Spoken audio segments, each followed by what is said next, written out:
el trabajo titulado Resignificar la conciencia sobre los hábitos que favorecen, es cierto, perdón, metí a alguien, una disculpa. Lenguaje y exclusión, matriz de análisis de la normatividad educativa por la compañera Mestli Citlali Rodríguez Santiago. Por favor, una disculpa. Buenos días, empiezo a compartir mi pantalla.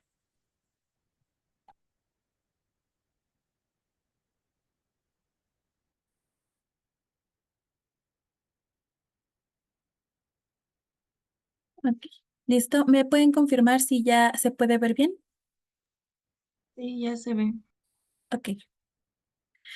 Bueno, buenos días, mi nombre es Mesli Citlali Rodríguez Santiago, soy estudiante de la maestría en Interculturalidad para la Paz y los Conflictos Escolares de la Escuela Normal de Catepec y hoy presento lo que es un reporte parcial de investigación titulado Lenguaje y Exclusión en matriz de análisis en la normativa educativa. Este trabajo no representa resultados finales, sino como una etapa metodológica centrada en el uso de una matriz de análisis crítico del discurso, como herramienta pues, para examinar el lenguaje normativo y cómo este configura formas de exclusión dentro de los discursos de la inclusión educativa.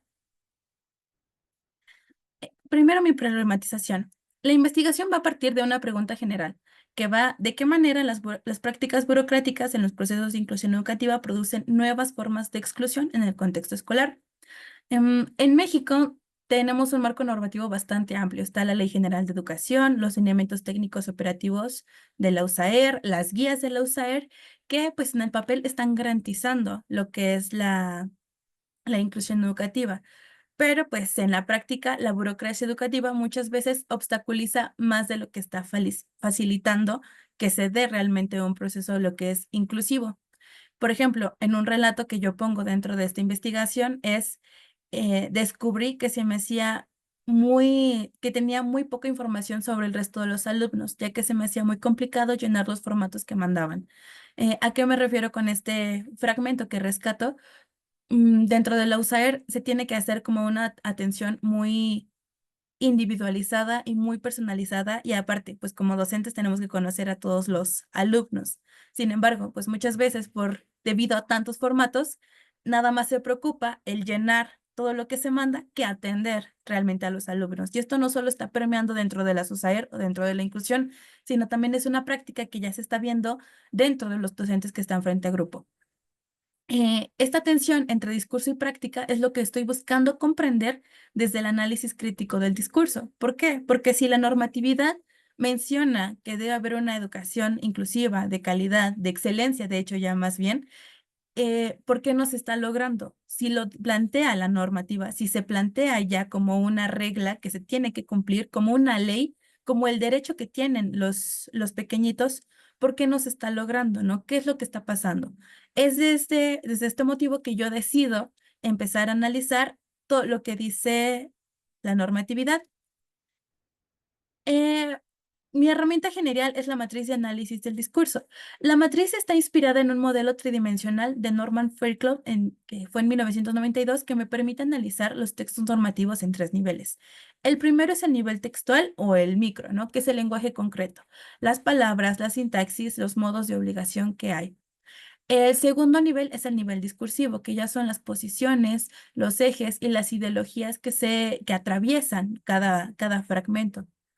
El siguiente es el nivel socioinstitucional o ya lo macro, que ya es cómo se relacionan los efectos de poder y las estructuras burocráticas.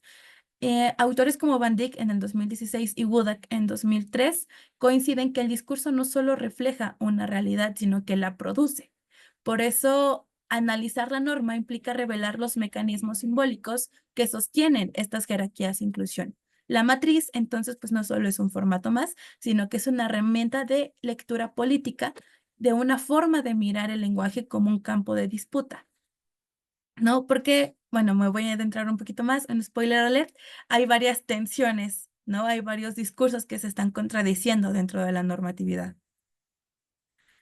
La matriz en acción, el análisis detallado 1. El fragmento que estoy analizando La guía operativa tiene un carácter técnico de cumplimiento general y aplicación obligatoria. A partir de la matriz pude identificar que el eje discursivo eh, es un control administrativo y un supuesto ideológico central. La inclusión se logra mediante la obediencia y la norma, y el efecto de poder es que suprime la autonomía docente y fomenta la simulación. La inclusión se logra pues mediante la obediencia a la norma. Aquí el lenguaje pues no promueve una reflexión pedagógica, sino como más una sumisión institucional, y el poder actúa, como diría Foucault, no por imposición directa, sino porque los sujetos internalizan la norma. El docente va a dejar de preguntarse qué necesita mi alumno y comienza a pensar qué tengo que llenar para cumplir. Así la inclusión se va a convertir en un cumplimiento documental y no como tal en una transformación educativa. Esto lo menciona Bourdieu, que después lo llamaría como violencias simbólicas, que son prácticas que parecen neutras, pero van perpetuando la desigualdad. Y pues el hallazgo clave en este apartado es que el lenguaje de obligatoriedad subordina la pedagogía a la administración. Mi análisis detallado número 2 es el siguiente fragmento. Evaluar el impacto para medir de manera sistemática el avance hacia la inclusión educativa. Este fragmento clave establece que, pues para empezar, él pertenece a un eje de medición y rendición de cuentas, ¿no? Donde la inclusión se concibe como un identificador cuantificable. El supuesto ideológico es que puede medirse con instrumentos estandarizados, ¿no? Nuevamente se regresa a que pues, se homogeneiza a todos los alumnos y dónde quedan sus características individuales, dónde queda este tema de cada uno, pues ya tiene una necesidad educativa específica. Y entonces, pues el efecto de poder es que se deshumaniza los procesos educativos y se convierte en relaciones pedagógicas en simplemente datos estadísticos. Aquí retomo a Fairclough, quien advierte que los discursos neoliberales en educación van a desplazar el valor ético por el valor técnico. La idea de medir la inclusión borra la dimensión política que tiene el concepto de inclusión y reduce la justicia social a simplemente un formato de evaluación. Como dice Scler, se instala una pedagogía de la corrección donde lo diverso debe ser gestionado y corregido, pues para ajustarse lo que es al estándar. En la práctica, el docente, pues, no observa si el estudiante participa o se siente parte, sino si puede demostrar la inclusión con un valor documental. Mi siguiente análisis, detallado número 3, estoy tomando a 2 fragmentos. Justamente aquí es donde voy a demostrar un poco la tensión que hay entre los discursos, ¿no? Para empezar, el primer fragmento es: el logro de la calidad educativa está en estrecha relación con el nivel de desempeño alcanzado por los docentes respecto a estas competencias. Y luego tengo mi segundo fragmento, ¿no? Que dice que desde el modelo social de la discapacidad no hay personas con discapacidad, sino contextos discapacitantes.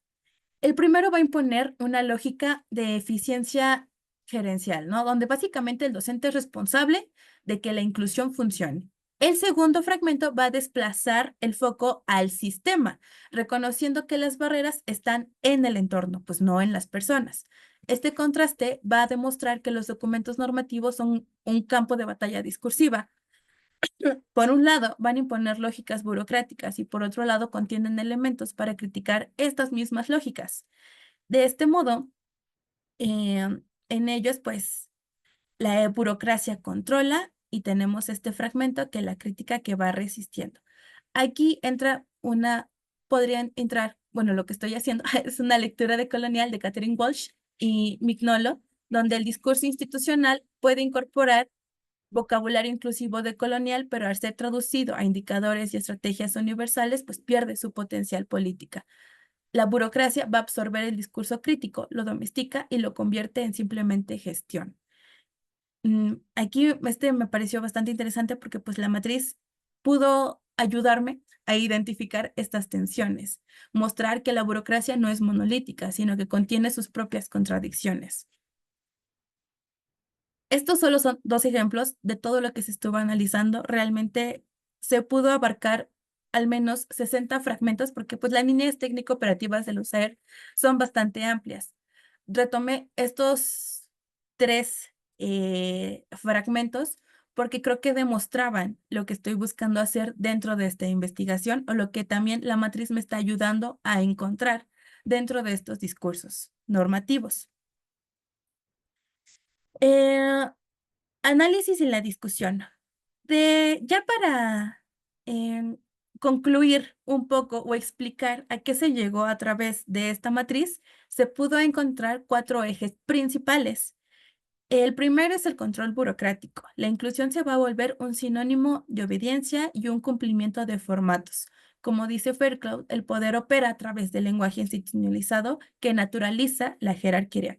El segundo eje es la meritocracia y la responsabilización. La norma va a desplazar la responsabilidad del sistema al docente. Se construye la idea de que si la inclusión no funciona es porque el maestro no tiene las competencias suficientes. Sin embargo, dentro de todo este concepto tan grande que es la inclusión educativa, se habla de que son los alumnos los que enfrentan las barreras. ¿A qué voy con esto? Que es el sistema y la estructura, no solamente porque el docente no tenga las competencias suficientes.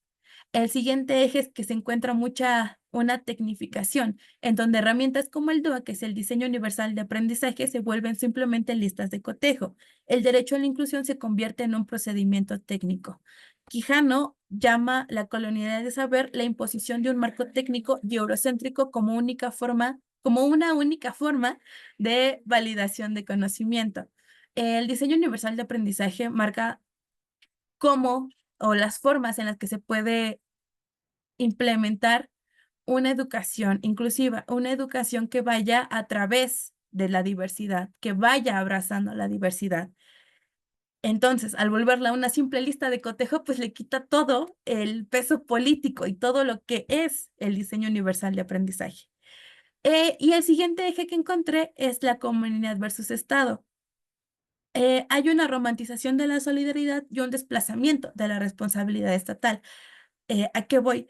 En que los discursos de solidaridad local, el hacer la inclusión con lo que hay, pueden ser pues bastante bellos y bonitos, pero también pues encubren el retiro del Estado. O sea, la solidaridad va a reemplazar lo que tendría que hacer el Estado por obligación, ¿no? Como advierte Bourdieu, esa romantización de la carencia va a naturalizar la precariedad. Se le quita responsabilidad del Estado y la absorbe el docente o la absorbe pues la comunidad. Y aquí entra como una pregunta muy importante, ¿no? Y entonces el Estado, ¿qué es lo que va a ofrecer?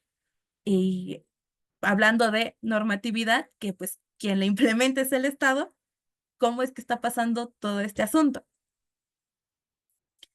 Eh, para ir cerrando un poco mis conclusiones preliminares. Para empezar, es que esta etapa de trabajo pues está en proceso, por eso son preliminares. Y de momento está que el lenguaje normativo tecnifica y burocratiza la inclusión, desplazando su sentido ético-político. Sin embargo, también la matriz del análisis crítico del discurso también va a mostrar fisuras y espacios donde los discursos críticos y decoloniales abren la posibilidad de la transformación.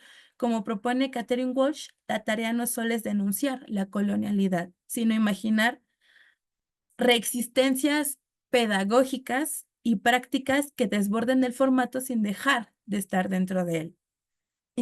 También estoy incluyendo cuáles serían como los próximos pasos que estoy diseñando para esta investigación, y es contrastar los discursos con las narrativas y las experiencias docentes para comprender cómo se negocian, resisten o interpretan estos discursos en la práctica cotidiana. Y pues el horizonte es como bastante claro: avanzar hacia una inclusión anclada en la justicia social y no en una gestión administrativa. Y encontré esta frase que me gustó mucho y es con la que quisiera cerrar ya, porque resume como el sentido de la investigación. Eh, Creo que la frase es de Kenningoin y va. Creo que el mejor servicio para el niño es el servicio más cercano a él. Y los niños que son víctimas de negligencia, abuso o abandono no deben ser también víctimas de la burocracia. Ese es en el fondo como el problema que estoy intentando visibilizar. Cuando la norma sustituye al vínculo, la inclusión deja de ser un derecho y se convierte pues en un trámite. Eh, Hablando dentro de la inclusión, hay tantos pequeñitos que enfrentan algún diagnóstico, que ni siquiera un diagnóstico, un contexto complicado y todavía se enfrentan a todo este tema de la burocracia, ¿no? Al hecho de, dentro de la USAER, uno de los apartados que tienen los lineamientos técnicos operativos es que se tienen que tener 20 alumnos dentro del padrón de USAER. Sin embargo, se debe demostrar que tienen un diagnóstico, ¿no? Y los demás, ¿dónde quedan? Y justamente, como lo mencioné al inicio de la presentación, eh, los docentes están más enfocados en llenar los formatos, en entregar a tiempo, que realmente brindar una atención que lo marca la ley y lo marca como su derecho. Y hasta aquí cierro mi participación. Agradezco a la Escuela Normal de Catepec, la amo mucho, que es mi escuela adorada, a mi asesora, que es la doctora Fabiola, y pues a mis compañeras que andan por aquí hablando. Han sido trabajos impresionantes los que han presentado, y pues este trabajo está en construcción, pero la matriz como herramienta ya me ha permitido ver el lenguaje como un espacio de poder, pero también como una posibilidad de transformar. Muchas gracias. Muchas gracias a ti, querida Mistria. Efectivamente, es una investigación que sobresale las necesidades de los espacios educativos y propiamente no quisiera utilizar un cliché, pero sí los espacios educativos más vulnerados, primero por quien no comprende lo que se está haciendo ahí y después porque el mismo Estado genera esa vulnerabilidad. Muchas gracias. No sé si alguno de los que estamos acá en esta escucha que compartimos con nuestra querida Cintly la oportunidad, sí, ¿verdad? ¿Si te llamas Sintli o me estoy... Mesli. Ah, Mestli, siempre te he cambiado el nombre, perdón. Este, tengan una duda, una inquietud, sí, en lo que se animan. Me llevaste a a muchos momentos importantes del reconocernos partícipes de las investigaciones propiamente, ¿no? Y creo que reconocer los métodos horizontales, como los que tú estás acá proponiendo, es muy importante darlos a conocer en este tipo de encuentros, de este tipo de congresos, precisamente para ampliar futuras investigaciones. Creo que esa es la primera ganancia que tenemos nosotros en estos espacios educativos, ¿no? De formación, me atrevería a colocarlos también, los congresos académicos interdisciplinares. Y ante todo, al igual que la persona que comenzó a abrir esta mesa, creo que empezar a dar cuerpo en explicaciones, en este caso sistematización, propiamente metodológicas, ¿no? Que se alineen perfectamente con el objeto de estudio, ayuda mucho, insisto, a aprendernos de esos métodos, en este caso de investigación, para futuras investigaciones, ¿no? En este caso fue, de manera personal, yo me quedaría con la matriz. Un análisis crítico del discurso de Furlock, donde es otra forma más, él asume otra categoría más, donde Van Dijk dice que no nada más estas condiciones sociales, sino que le da más cuerpo a la institución, ¿no? Y eso creo que es muy importante. Gaby, querida, Sí, creo que la investigación de Mesli es muy importante, pero ¿cuál ha sido el problema y por qué hay un divorcio entre lo académico y lo político?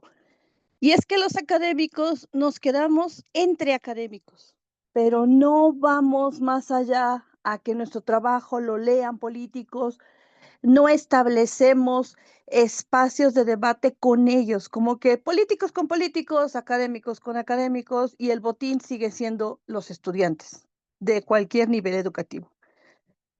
Entonces, a mi consideración, este tipo de trabajos sí tendrían que llevarse a los espacios con los representantes de los diferentes municipios y no tocar una, tocar 10, 20, 30 puertas para que sean escuchados. Por ejemplo, nosotros en la Universidad Nacional tenemos un programa que se llama Jóvenes a la Investigación. Y estos pequeños empiezan desde muy chiquitos y ahora que se hizo no tiene muchos años que se hizo un día ser diputado y un día ser senador en la infancia, uno de nuestros niños propuso una ley en protección de los feos, que son los cocodrilos y las serpientes, dicho por ellos. Pero hasta que ese niño no fue y tocó la puerta y dijo, yo quiero estar ahí, yo quiero que me escuchen, fue que empezamos a ver, bueno, es que estamos divorciados, no conocemos ni siquiera a nuestros representantes. Y decimos, es que hablan de pura política y no hemos querido entender que nosotros formamos parte de esa misma política. Entonces, sí sería interesante que una vez que Mesli y sus compañeras terminen esta investigación, lo lleven a los representantes de Catepec y digan, aquí está, y queremos que lo ponga en la mesa de los políticos. Lo más que puede pasar es lo que siempre, que nos digan que no, pero ¿qué tal que nos dicen que sí? Gracias. No, pues muchísimas gracias. Creo que lo único que en este momento acaba de escuchar, Mistri, si me lo permites decirlo así, querida, fue motivar todavía más a este espíritu que tú tienes, ¿no? Hacer este activismo, el cual se te está invitando desde otras latitudes. Creo que es muy importante hacerlo notar, como bien dijo, y qué mejor con ese espíritu que tú tienes. Muchísimas gracias, querida Gaby, gracias, Mistri. Pues vamos a continuar con el programa.